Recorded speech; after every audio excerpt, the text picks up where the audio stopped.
Aris, today para kang naka-fast forward habang ang mundo naka-buffer pa. Gusto mong matapos agad lahat. Tasks, usapan, pati destiny mo kung pwede lang. The planets are hyping your drive, pero may kasamang gentle warning. Hindi lahat ng bagay minamadali. Sa love life, medyo impulsive ka today. If single ka, may chance na ma-fall ka agad, or at least ma-excite agad. Pero check mo muna kung mutual ba o ikaw lang ang bida sa imagination mo.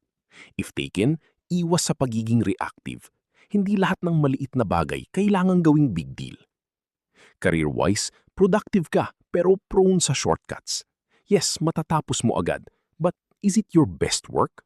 Someone might notice your effort today, so make it count. Quality over speed. Health, mataas energy mo pero parang roller coaster. Biglang taas, biglang baba. Balance ang kailangan mo. Eat properly, hindi puro vibes lang.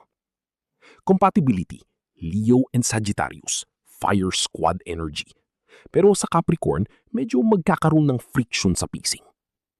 Lucky color, bright red. Lucky number, 1. Final message, hindi ka hinahabol ng oras. Ikaw ang may control kung paano mo ito gagamitin.